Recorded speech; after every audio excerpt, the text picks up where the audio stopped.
ভেঙে গলে কাদা হয়ে যায় কেদার তার মূর্তি দেখে। বলে, আমি কি কিছু বলেছি? শুধু জিজ্ঞেস করলাম কি হয়েছে। ঝগড়া করার সময় নেই, সময় বয়ে চলেছে। পঙ্কজিনী সংক্ষেপে ব্যাপারটা জানায়। ও বটে, ব্যাটা এমন পাজি। কেদার বলে রেগে আগুন হয়ে, হারামজাদাকে জুতো মারতে মারতে। দ্য স্মেল অফ বুকসে আজকে আপনারা শুনবেন মানিক বন্দ্যোপাধ্যায়ের লেখা চোরাই। গল্পটি শুনে কেমন লাগলো অবশ্যই কমেন্ট করে জানাবেন, আর ভালো লাগলে বন্ধুদের সাথে শেয়ার করবেন। এবার শুরু করা যাক।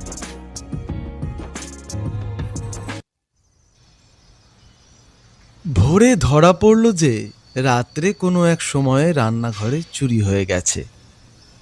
ধরা পড়ল পঙ্কজিনীর কাছে। রোজ শেষ রাত্রে তার ঘুম ভেঙে যায়, আর ঘুম আসে না।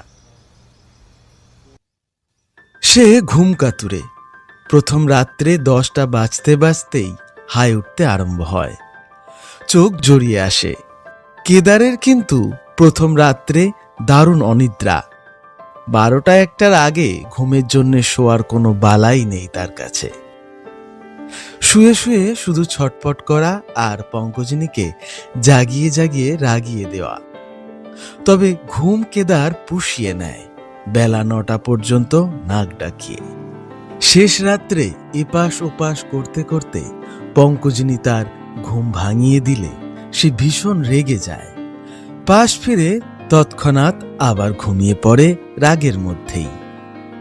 পঙ্কজিনীর তাই জাগলে আর শুয়ে থাকতে ভালো লাগে না। খুব ভোরে ঝি এসে কড়া নাড়লেই উঠে পড়ে। ঝিকে দরজা খুলে দেওয়ার জন্য অবশ্য তার বিছানা ছেড়ে উঠে নিচে যাবার কোনো দরকার নেই।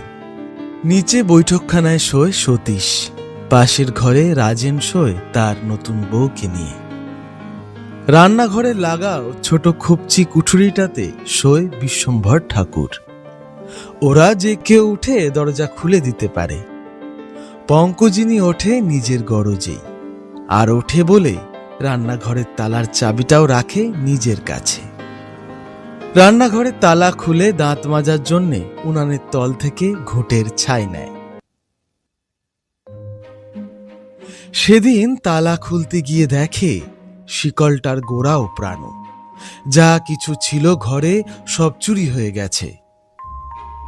বিশেষ কিছু ছিল না রান্নাঘরে, দামি জিনিস একটিও নয়। বাসনপত্র সব রাত্রে রাজেন্দ্রের ঘরে জমা থাকে।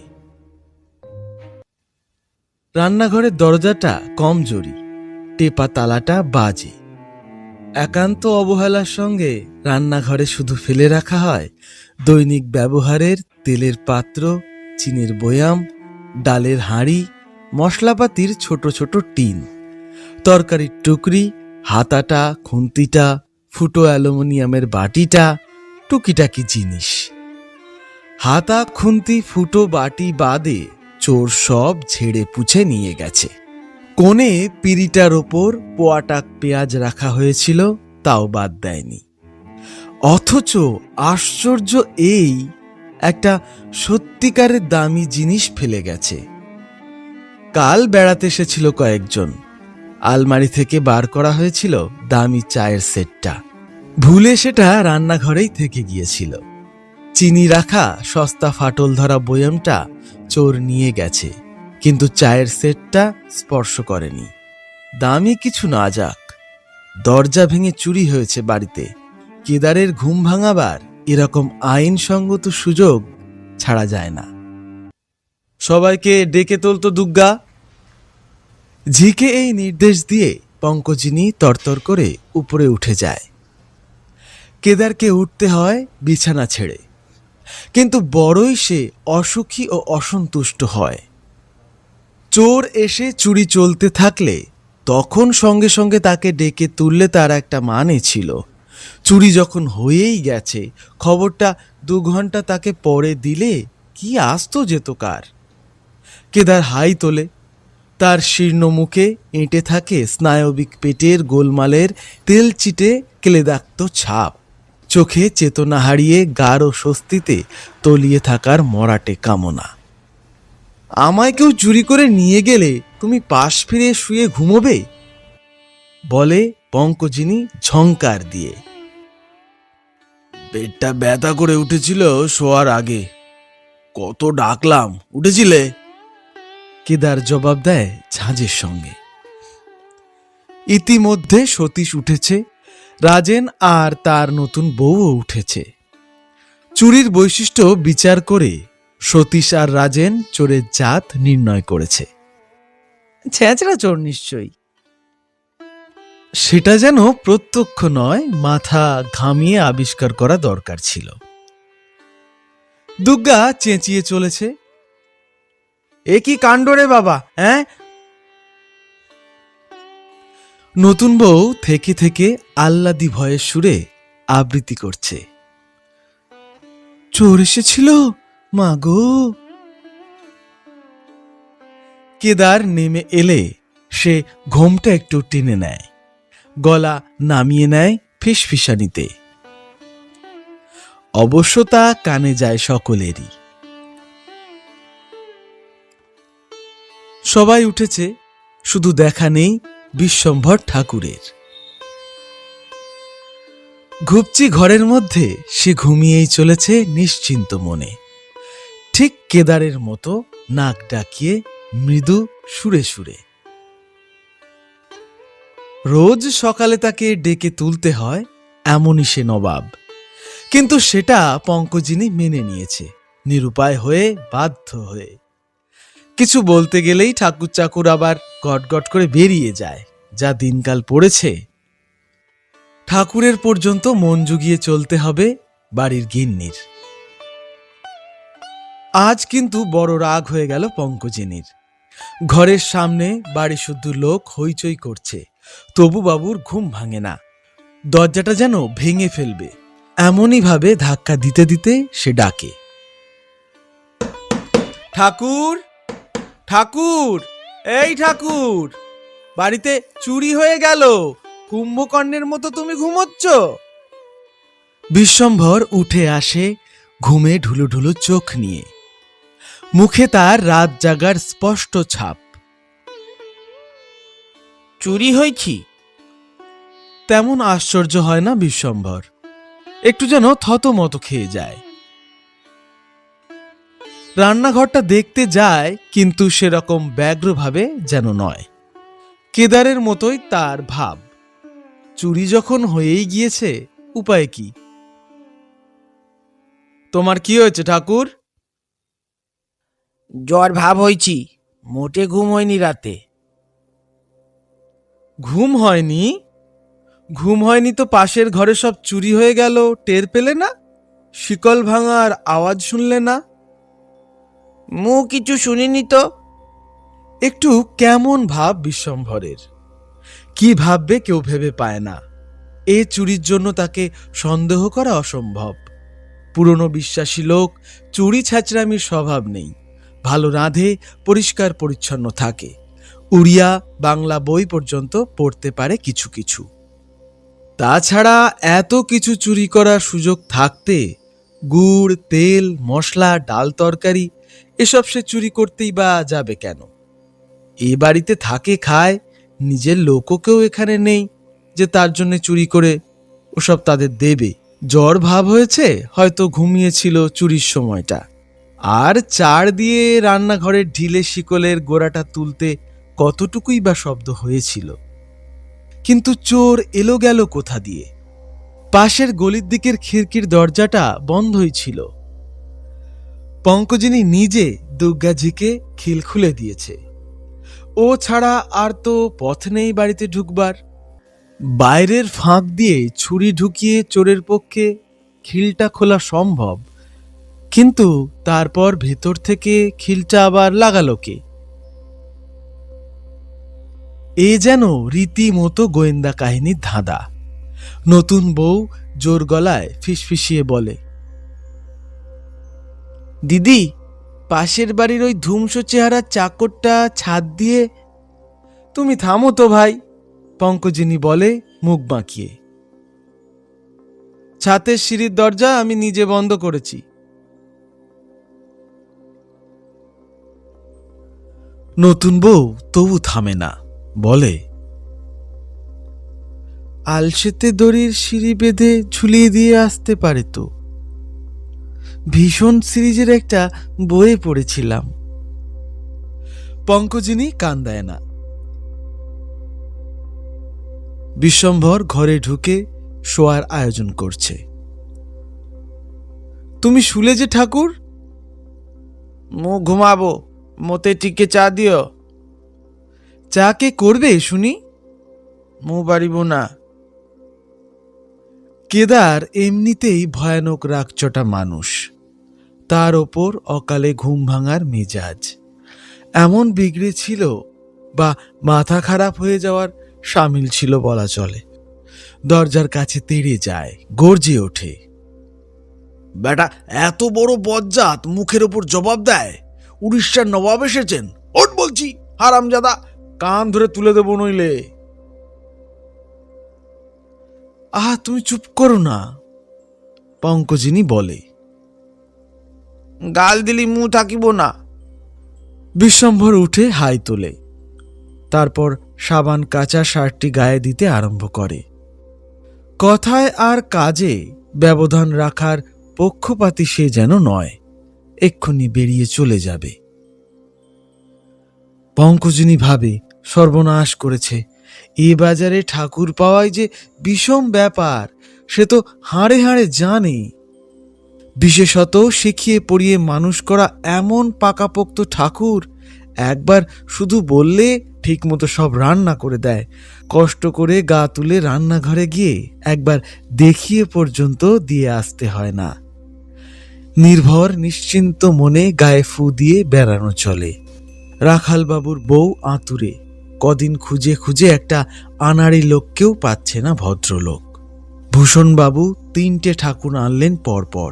2-4 দিন কাজ করেই দুজন চলে গেল রেস্টুরেন্টে কাটলেট ভাজতে, আর একজন পান বিড়ির দোকান দিয়ে বসলো গলির মোড়ে। বাঙালি, উড়িয়া, হিন্দুস্থানি নির্বিচারে ভূষণবাবুর গিন্নি দুবেলা রাঁধুনি বামুনের জাতটাকেই অভিশাপ দেয়। এ বেলা চলে গেলে এ বেলায় অন্য বাড়ি কাজ পাবে বিশ্বম্বর। যার বাড়ি যাবে সেই লুফে নেবে, মরণ হবে তার। হাঁড়ি ঠেলে ঠেলে হাড় কালি। নতুন বউ 7 দিনের মধ্যে অসুখের ছুতোয় বাপের বাড়ি পালাবে। যতদিন না জানবে ঠাকুরের স্থায়ী ব্যবস্থা হয়েছে, ততদিন আর এ মুখ হবে না। অগত্যা মিষ্টি কথা বলে তাকেই ঠান্ডা করতে হয় বিশ্বম্ভরকে। সে বলে, কে আবার তোমায় গাল দিলে শুনি? বিশ্বম্ভর বলে, মু বামুনের ছেলে, খাটি খাইছি, মু গাল সইব না। পঙ্কজিনী আরো মিষ্টি সুরে বলে, কি পাগলামি করো ঠাকুর। আচ্ছা আচ্ছা হয়েছে, নাও, কেউ তোমায় গাল দেবে না। শরীর খারাপ হয়েছে, শুয়ে থাকো, কে বারণ করছে? চা দেবো এখন? তারপর অবশ্য চা তৈরি করে বিশ্বম্ভর নিজেই আপিসের রান্নাও চা পায়। কয়লা দুর্লভ বস্তু, কিন্তু আজ বড় দেরি হয়ে গেছে। পঙ্কজিনীর অনুমতি নিয়ে আর একটা উনুনও সে ধরিয়ে ফেলে। এক উনানে চাল আর অন্যটায় ডাল চাপিয়ে তাগিদ দেয়, বাজার যাব না। লোকটা কাজের মানুষ, সাধে কি পঙ্কজিনী ওকে এত খাতির করে? জ্বর ভাবের চিহ্ন বিশেষ দেখা যায় না, শুধু ঘুম কাতুরে মনে হয় তাকে। আর মনে হয় আজ যেন সে আশ্চর্য রকমের শান্ত, তেমনি বেশি রকম সজীব। রাস্তার কলে গিয়ে কাপড় কাচা সাবান গায়ে ঘষে চান করে আসে বিশ্বম্ভর। জানালা দিয়ে পঙ্কজিনী তাকিয়ে দেখে। রান্না চড়াবার আগে চান করে শুদ্ধ পবিত্র হয়ে নেবার প্রথা এ বাড়িতে চালু নেই। অন্যদিন বিশ্বম্ভর নাইতে যায় রান্না শেষ করে। জ্বর ভাব হলে বোধহয় চান করাটা নিয়ম উড়িয়াদের। নিয়ে আসার পর বেশ চাঙ্গা দেখায় বিশ্বম্ভরকে। অন্য দিনের চেয়ে বেশি উৎসাহের সঙ্গে সে কাজে লেগে যায়।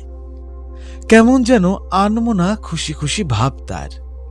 ডালে কাঁটা দিতে দিতে গুনগুন করে গান গাইতেও শোনে পঙ্কজিনী। নটবড় কথাটা কানে আসে অনেকবার। তার তামাটে মুখখানা একটু যেন সুশ্রী মনে হয় আজ পঙ্কজিনীর। উড়িয়া ঠাকুর, সে তো একটা রান্না করা নোংরা জীব, পাজি আর বজ্জাত, চোর আর কামুক। সে যেন নিজেকে বাতিল করে খানিকটা মানুষ হয়ে উঠতে চাইছে পঙ্কজিনীর বিচারে। সারা দুপুর পড়ে পড়ে ঘুমায় বিশ্বম্ভর। বিকালে দিনের ঘুমে থমথম করে তার মুখ। কিন্তু একটু চঞ্চল উৎসুক মনে হয় তাকে। কিছু বুঝে উঠতে পারে না পঙ্কজিনী। 3 বছর আছে লোকটা, এমন ভাব কখনো সে দেখেনি তার।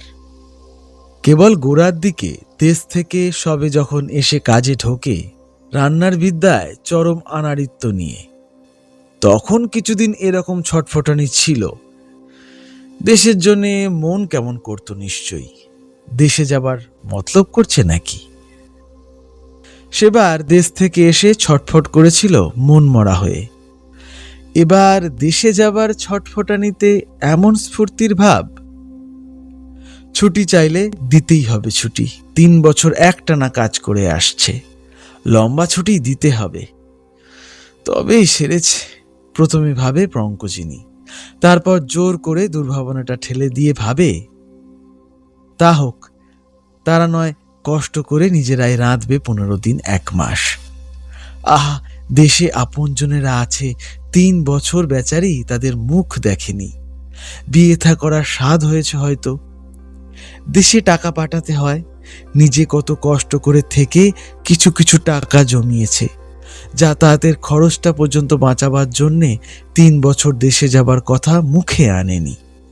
আহা, এই জোয়ান বয়স, এখন না করলে কবে আর বিয়ে করবে, সংসার পাতবে? না, চা মাত্র পঙ্কজিনী ওকে ছুটি দেবে। 1.5 মাস 2 মাসের ছুটি দেবে, পুরো মাইনে শুদ্ধ। আগাম দেবে মাইনেটা। বিয়ে করে বউয়ের সাথে কাটিয়ে আসুক কিছুদিন। উড়িয়া বলে কি মানুষ নয় লোকটা? 3 বছর পরে আজ প্রথম এসব কথা ভাবে পঙ্কজিনী। কাল বড় চুরিটাতেও বিশ্বম্ভরকে সন্দেহ করতে পারেনি। আজকের টুকিটাকি চুরির জন্য তাকে সন্দেহ করা যায় না। তবু তাকে বাজারে পাঠিয়ে তার ঘুপচি ঘরটা একবার খুঁজে দেখে আসতে গিয়েছিল পঙ্কজিনী। কিন্তু বিশ্বম্ভরের ভাঙা টিনের সুটকেসটিতে আবিষ্কার করেছিল একখানা নতুন তাঁতের শাড়ি, সস্তা এবং একটু জেলজেলে, কিন্তু রঙিন। পঙ্কজিনী মুচকি হেসেছিল। দুপুরে মেঘ করে আসে আকাশে। গুমোটের ঘামে যেন নিজের গা থেকেই পচা ফুলের গন্ধ মেলে। মনটা অস্থির অস্থির করে পঙ্কজিনীর। কেমন একটা কষ্টকর বিষাদ ঘনিয়ে আসে। ছুটির দিন হলে কেদার বাড়ি থাকলে আজ হয়তো তাকে একটু আদর করত, মাঝে মাঝে করে। ঘরে মন টেকে না, পঙ্কজিনী ছাদে যায়। আলসেই ভর দিয়ে তাকিয়ে থাকে বস্তির গা ঘেঁষে 2টি বাড়ির দিকে। মাঝে মাঝে এ সময় একটি ছেলে আর একটি মেয়ে ওঠে 2 বাড়ির ছাদে। কয়েক হাত তফাতে দাঁড়িয়ে 2-4 মিনিট কথা বলেই চট করে নেমে যায়। আজ ওরা ছাদে উঠবে কিনা কে জানে। বস্তির খোড়া মেয়েটা ঘুঁটের টুকরি মাথায় নিয়ে আসছে গলি দিয়ে। ওর ঘুঁটেগুলি ছোট ছোট বিশ্রী, দামও বেশি চায়। কোনোদিন ওর কাছে ঘুঁটে রাখে না পঙ্কজিনী। তাই বিশ্বম্বরের ব্যাপার দেখে ছাতে দাঁড়িয়ে থ মেরে যায় পঙ্কজিনী। দূরের থেকে ঘুঁটে চাই গো শুনেই বিশ্বম্বর যেন লাফিয়ে উঠে গিয়ে দরজা খোলে খিড়কির। এই ডাক শোনার জন্যে যেন কান পেতেছিল। একেবারে সে ভিতরে নিয়ে আসে মেয়েটাকে। আগে 2 বার বিশ্বম্বর ঘুঁটের পয়সা চেয়ে নিয়েছে তার কাছে। কখন ঘুঁটে রেখেছে পঙ্কজিনী টের পায়নি। তাকে লুকিয়ে ওর কাছে ঘুঁটে রাখে বিশ্বম্ভর। রান্নাঘরের বারান্দার কোণে কেরোসিন কাঠের ঘুঁটের বাক্স। সেখানে চোখের আড়াল হয়ে যায় দুজন। ঘুঁটে গুনে রাখতে গিয়ে নোংরা হয়ে যাবে ধোয়া মাজা রান্নাঘরের বারান্দা। তা নয় গেল, ধুয়ে দিলেই আবার সাফ হয়ে যাবে বারান্দাটা। কিন্তু এতক্ষণ লাগে ও কটা ঘুঁটে গুনতে। পা টিপে টিপে নেমে যায় পঙ্কজিনী। কল ঘরে চৌবাচ্চায় উঠে দাঁড়িয়ে উকি দেয় উঁচুতে বসানো ছোট ফোকরের ঘষা কাচের শার্সি একটু ফাঁক করে। রাগে নয়, কৌতূহলে নয়, অদ্ভুত এক উত্তেজনায় বুক তার ঠিপ ঠিপ করে। দাঁড়িয়ে কথা বলছে দুজনে। ঘুঁটের দরদস্তু নয়, অন্য সব ঘুঁটে এখনো মোড়া মেয়েটার টুকরিতেই রয়েছে। কাপড় আনিছি, কতবার বলিব? এনেছ? দাও না এখন। রাত্রে দিব। মেয়েটার গাল টিপে দেয় বিশ্বম্ভর। চোখ তুলে চেয়ে মেয়েটা হাসে। সর্বাঙ্গে শিহরণ বয়ে যায় পঙ্কজিনীর। ঘুঁটে আর গোনা হয় না, টুকরি শুদ্ধ ঘুঁটের বাক্সে ঢেলে দেয় বিশ্বম্ভর। বিকেলে বিশ্বম্ভর পয়সা চায় ঘুঁটের। ঘুঁটে রেখেছ নাকি? কত? 50 মুটে। কেন, বেশি রাখতে পারলে না? আও ছিল না। না, বাড়িয়ে বলেনি বিশ্বম্ভর। 50টার মতোই ঘুঁটে ছিল টুকরিটিতে। কার কাছে রেখেছ?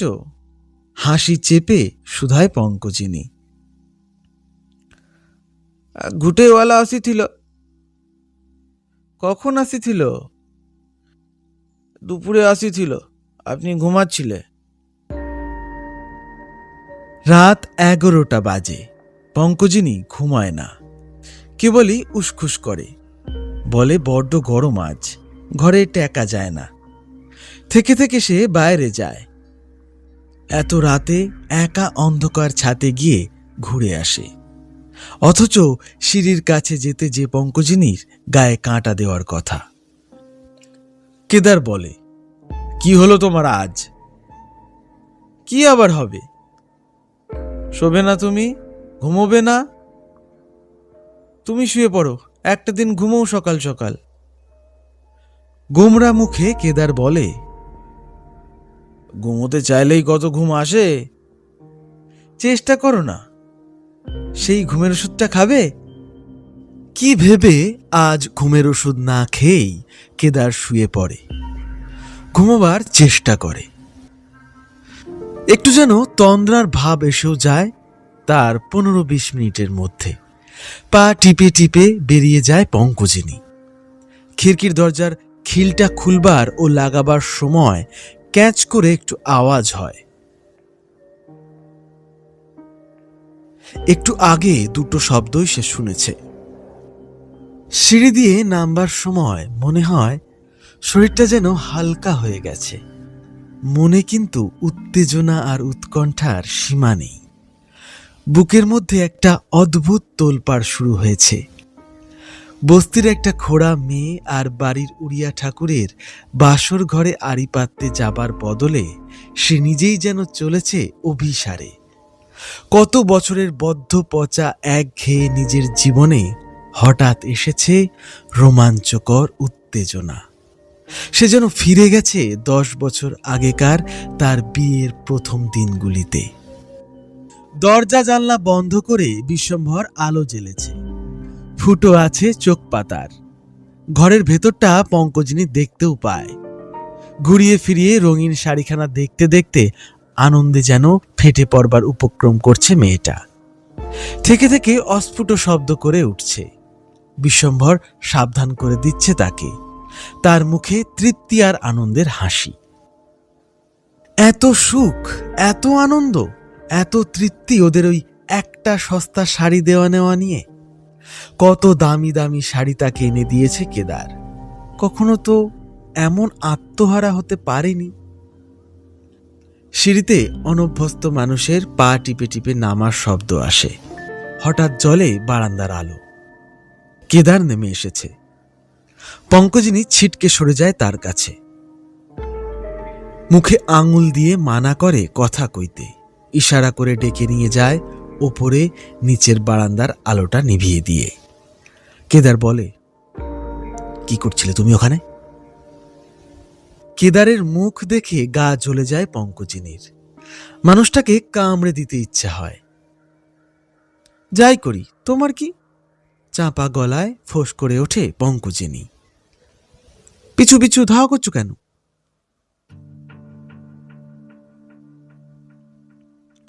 ভেঙে গোলে কাদা হয়ে যায় কেদার তার মূর্তি দেখে। বলে, আমি কি কিছু বলেছি? শুধু জিজ্ঞেস করলাম কি হয়েছে। ঝগড়া করার সময় নেই, সময় বয়ে চলেছে। পঙ্কজিনী সংক্ষেপে ব্যাপারটা জানায়। ও বটে, বেটা এমন পাজি। কেদার বলে রেগে আগুন হয়ে, হারামজাদাকে জুতো মারতে মারতে। চুপ চুপ, চেঁচিও না, কিচ্ছু করতে পারবে না তুমি। এ নিয়ে তোমার মাথা ঘামাবার কোনো দরকার নেই। যদি কিছু হাঙ্গামা করো, ছাদ থেকে লাফিয়ে পড়ে মরবো বলে রাখছি। কেদার ভড়কে যায়। কিছু করব না? বাড়িতে এ নোংরা ব্যাপারকে তুমি প্রশ্রয় দেবে? কিসের নোংরা ব্যাপার? ওদের যদি ভালোবাসা হয়ে থাকে, ও কি তোমার ছেলে না ভাই যে শাসন করতেই হবে তোমাকে? তোমার তো কোনো ক্ষতি করছে না। তুমি চুপচাপ শুয়ে ঘুমো। পিছু পিছু যেও না কিন্তু, আমার ভালো হবে না। তুমি কোথায় যাচ্ছ? একটু আড়ি পাতব।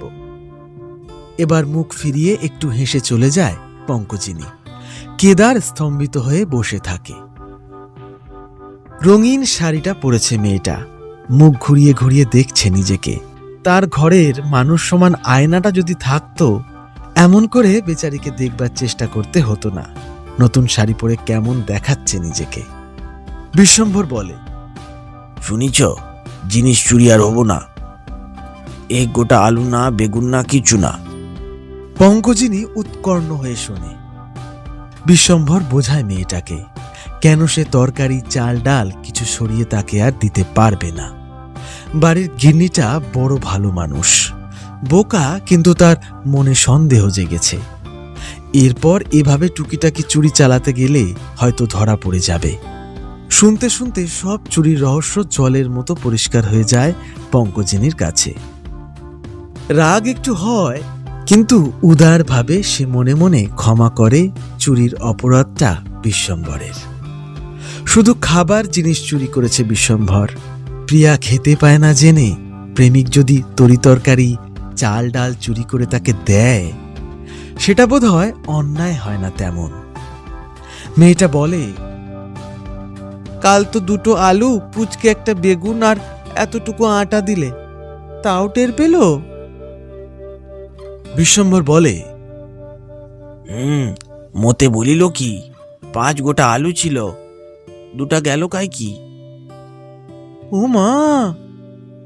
গালে হাত দিয়ে মেয়েটা বলে, মুটকো মাগিটা তো কম কেপ্পন নয়।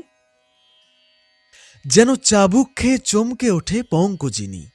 বিশ্বম্ভর হাসে, কেতে শখ বুড়ি মাগির, কেতে ঢং। হাসি পায়, মুখ হাসি না। পঙ্কজিনীর চিৎকারে ঘুম ভেঙে ছুটে আসে সবাই। সকলের আগে আসে কেদার। ঘরে ঘরে আলো জ্বলে ওঠে, আশেপাশের বাড়িতে পর্যন্ত। হাঁক দিয়ে জিজ্ঞেস করে প্রতিবেশীরা, কি হয়েছে? চোর ধরা পড়েছে শুনে কয়েকজন ছুটে আসে আশপাশের বাড়ি থেকে। পুলিশ ডাকতে ছুটে যায় পাড়ার সব কাজে উৎসাহী যুবক সতীশ। ঘর থেকে একজন টেনে বার করে আনে মেয়েটাকে। ভয়ে সে এতক্ষণ চুপ করেছিল, এবার কেঁদে ওঠে। তখন বিশ্বম্ভর বলে অনুনয় করে, উয়ার দোষ নাই, মু চুরি করিছিলি, মু সব মানি নিব, জেল খাটিব, উয়াকে ছাড়ি দিও। পঙ্কজিনী ঝেঁঝে ওঠে, ওই ছুরি আসল চোর। বিশ্বম্ভর বলে, উয়ার দোষ নাই, মতে চুরি করিছিলি। পঙ্কজিনী বলে, ওই ছুরি আসল চোর, ওকে আমি জেলে দেব, তোকেও জেলে দেব, তুইও চোর। দ্য স্মেল অফ বুকসে আজকে আপনারা শুনছিলেন মানিক বন্দ্যোপাধ্যায়ের লেখা চোরাই। গল্পটা শুনে কেমন লাগলো অবশ্যই কমেন্ট করে জানাবেন, আর ভালো লাগলে বন্ধুদের সাথে শেয়ার করবেন। ভালো থাকবেন, সুস্থ থাকবেন।